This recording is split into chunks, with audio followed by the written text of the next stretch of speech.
ঠিক আছে? আমরা এরপরে দেখো এখানে আর লিখিত ভাষা হচ্ছে ৩ প্রকার।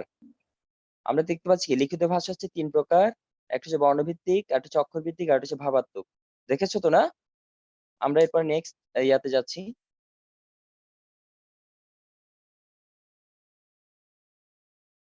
তোমাদের লিখিত ভাষা নিয়ে তার কোনো প্রশ্ন নেই, তাই না? ইয়েস এবার স্যার। আসো হ্যাঁ, আমরা এখানে বলছি ভাষার লিখন ব্যবস্থা প্রধানত ৩ প্রকার। আমরা ওই ৩ প্রকার যেগুলো বলেছি, একটা হচ্ছে বর্ণভিত্তিক, আরেকটা হচ্ছে অক্ষরভিত্তিক, আর একটা হচ্ছে ভাবাত্মক। সবাই একটু মনোযোগী হও। আমরা বর্ণভিত্তিকটা আগে দেখো যে বর্ণভিত্তিক মানে অ্যালফাবেট, এটা অ্যালফাবেটিক। আমাদের বর্ণমালার মাধ্যমে যে সকল ভাষা আমরা লিখিয়ে থাকি সেগুলোকে বলা হচ্ছে বর্ণভিত্তিক লিখা। যেমন আমাদের বাংলা ভাষার বর্ণ আছে, ইংরেজি ভাষার বর্ণ আছে, রুশ, হিন্দি, তামিল এগুলোর বর্ণ আছে। এই জন্য এগুলোকে বলা হচ্ছে বর্ণভিত্তিক লিখন ভাষা। আমরা বর্ণ দিই কলম লিখি, কলম ও কলম। তার মানে ৩টা বর্ণ দিয়েছি, দিয়ে আমরা লিখেছি। এই জন্য এগুলোকে বলা হচ্ছে বর্ণভিত্তিক লিখন ব্যবস্থা। ঠিক আছে? তাহলে বাংলাদেশের ভাষা হচ্ছে বর্ণভিত্তিক লিখন ব্যবস্থা। তোমরা একটু আইডেন্টিফাই রাখো যে বাংলা লিখন লিখবা বাংলা ইংরেজিগুলোতে বাংলা বর্ণভিত্তিক লিখবা। এসব দিকে রকম রাখা তারপর অনেক বাংলা আমি সব ইংরেজি বলতে বলবো সব কিছু আছে। ঠিক আছে? বর্ণ আছে ওগুলো যেগুলো বর্ণভিত্তিক ভাষা এটা অকৃতি অকৃতি ভাষা হচ্ছে অংশ মানে এটা বাইরে অংশ বলা হচ্ছে অকৃতি। এই অংশে উচ্চারণ করি। আমার ইয়া হয়ে যাচ্ছে কি বলছে দেখো। হ্যাঁ আবার আবার দেখো দেখো দেখো অক্ষর বোঝায় কথা টুকরো অংশ। তার মানে কিছু কিছু লিখন আছে ওরা কি অনেকে আবার এই যে সরাসরি বর্ণ লিখে। আমরা যেরকম ক লিখে কলম লিখি না, অনেক ভাষা আছে যে সরাসরি কলম দিয়ে একটা বর্ণ ওই ওই অক্ষর দিয়ে পুরো কয়েকটা শব্দ উচ্চারণ করতে পারে। ওটা প্রেক্ষিতে যে বাক্য অনুযায়ী ওই শব্দটা কোথায় বসেছে ওই অনুযায়ী অর্থ করতে পারে। তবে একটু কঠিন আমার জন্য, ওগুলো কিন্তু একটু সহজ। আমাদের ভাষা সহজ। অক্ষরভিত্তিক বা সিল। তারপর আমরা সবার সময় এই উচ্চারণ করি, একে উচ্চারণ একক ধরা হয়। ঠিক আছে? অন্য সব ভাষা হলো দিক লিপি। এটা লিখে রাখো। এটা খেয়াল রাখো। তোমার ডিটেইলস হবে অক্ষরভিত্তিক সংখ্যা নিশ্চিত হবে, এটা আরো ডিটেইলস হবে। এটা একটু পড়ে নিও। কারণ অক্ষরভিত্তিক সিলেবল উচ্চারণ একক বলা হয়। ঠিক আছে? দলও বলে কি বলা হয়? দলও বলা হয়। ব্যাকে গেছে। সবাই শুনতে পাচ্ছ? লিখেছোটা এই অংশটা অক্ষরভিত্তিক বেশি ইম্পর্টেন্ট। এটাই জাপানি ভাষা অক্ষরভিত্তিক ভাষা। এটা একটু লিখে রাখবেন। এইটা প্রশ্ন আসতে পারে। জাপানি অক্ষরভিত্তিক লিখন ব্যবস্থায় লিখে থাকে। এরকম খুব বলা আলাদা কিন্তু ওদের বর্ণমালা নেই। ওদের আছে অক্ষর আছে। অক্ষর মিলে একটা অক্ষর হয় না এরকম। মানে কলম দিয়ে ওরা ভাষা প্রকাশ করছে। বলা হয়। বিশ্বের ভাবা হচ্ছে ইডিওগ্রাফিক। এটা বলছে বর্ণ আর আরো বড়।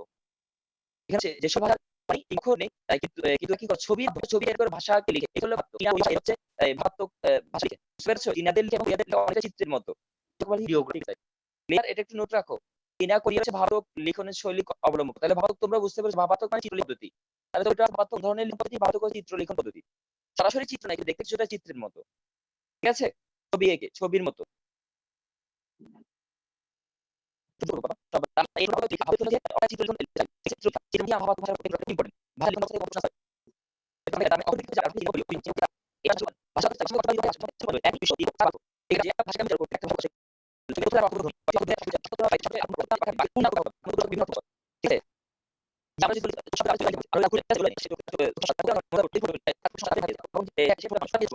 ঠিক আছে? মানে একটা শব্দ তার যেমন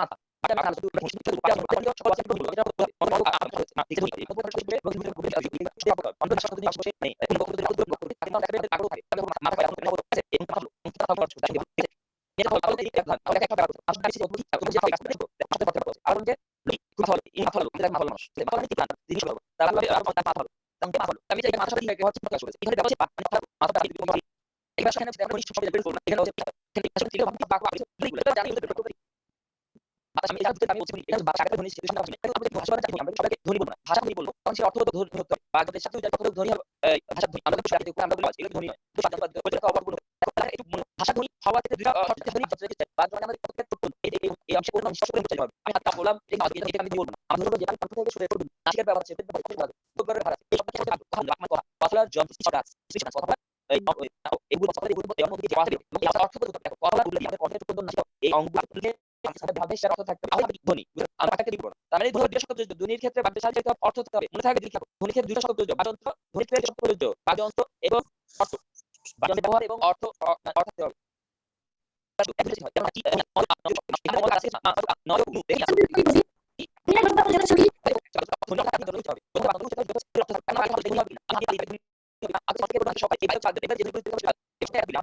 এই জন্য যখন এক গ্রামকে মনে প্রকাশ করা হবে তখন এগুলা কারা বলবে শব্দ। ওইটা কোনো অর্থ প্রকাশ না, কতগুলো অর্থ প্রকাশ না হলে শব্দ হতে হবে। শর্ত অর্থ না হলে আমরা শব্দ না। ভাষাকে ধরে কেমন করব না। মানুষের বাড়ির কাছে এখানে কয়টা ধ্বনি আছে দেখো। মানুষের মধ্যে ৫টি রয়েছে। ম, যোগ আ, মা, ন যোগ উ, তারপর স, মান। এখানে ৫টি ধ্বনি রয়েছে। মধ্যে ৫টি ধ্বনি আছে। তাহলে ময় সার আছে। ম মিলে হয়েছে। মাইশের রস্যই হয়েছে। ম যোগ অনু, তারপর স, মানুষ। ঠিক আছে? এরপর বাক্য বলতে হবে ভাষা হিসেবে ধরে রাখতাম। তাহলে আমরা বাক্য হিসেবে আগে প্রথম দ্বিতীয় ছিল। আমরা প্রথম শব্দ ধ্বনি আমরা প্রথম ধ্বনি শব্দ দিই যেমন সেটা হয়ে যায় ময় ধ্বনি আটা ধ্বনি আরেকটা ধ্বনি ছয় স্থানীয় যুগে শব্দ গঠিত বলেছে। মানুষ মাত্রই আমরা দেখো কথা না। আমরা মানুষ মাত্রই মরছিল। তাই মানুষ মাত্রই অর্থ চারটা সূচনা করেছে। চারটা শব্দের মধ্যে আলাদা আলাদা কোনো ধ্বনি আছে। তাই এগুলো সব লেগে প্রকাশ করছে। তাও আমি যে মানুষ মাত্র শূন্য শব্দ দিবে বলে যখন আমরা মনে তখন আমি বলবো ঠিক আছে। আর বাক্যে দুইটা শব্দ রয়েছে। একটা হচ্ছে লিখে নাও। বাকি সব দুইটা শব্দ ভাষা আলোচনার ক্ষেত্রে ভাষা ছিল প্রথম শব্দ দ্বিতীয় ভাষা ছিল আর বাক্য চতুর্থ। বাক্য এই জিনিস থাকে স্পিকার আছে হিয়ার। স্পিকার আমি কথা বলছি আমি তোমরা শুনছো তোমরা সব তাই হচ্ছে বাক্যের ক্ষেত্রে ভাষার ক্ষেত্রে বাক্য রূপান্তরের মধ্যে এটা প্রযোজ্য। আমি নিশ্চিত আছি। বাক্যে দুই দুই তিন বাক্য লিখেছো। আর বাক্য অবস্থা দিও। আমরা নেক্সট আসলাম। আমাদের পরে এই টপিক শেষ হবে। বাক্য নিয়ে আমি অলরেডি বলেছি তোমার সাথে। বলেছি না? বাক্য হচ্ছে আমি মাথায় এখানে বলেছি অভিধান শব্দ থাকে। কিন্তু শুধু বিশেষ রিজন বিশেষ অর্থ পরিবেশ করে। আমরা কিন্তু হ্যাঁ? ওখানে সবাইকে ধন্যবাদ লিখে দিলেন যে না ওটা অটোমেটিক্যালি চলে গেছে। আমার এখানে পরের পেজটা চলে আসছে। ওইটা সমস্যা নেই। আচ্ছা শুনো, আমি বাক্য অর্থ নিয়ে আগেও বলেছি। এখানে বলছি যে আমাদের ডিকশনারিতে আমরা প্রত্যেকটা শব্দের অর্থ পাচ্ছি। কিন্তু দেখো আমি যখন বললাম যে মাথা, মাথা শব্দের অর্থ হচ্ছে মস্তক। আমাদের এই মাথাটাকে বলা হচ্ছে মাথা, ঠিক না? বুঝতে পেরেছো? মাথা বলতে আমাদের মুন্ডকে ওই মাথাটাকে বুঝি। কিন্তু ডিকশনারিতে এটা সবথেকে ওই মুন্ডটাকে বুঝাবে। না আমরা যখন বাক্য সময় মাথা বলতে মাথা তখন কিন্তু মাথা শব্দ থেকে মাথা এই মাথা বোঝাচ্ছে। তখন মাথা শব্দ হচ্ছে সব ঠিক আছে?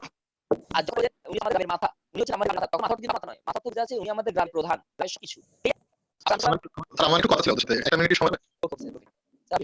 আচ্ছা কথা আছে তোমার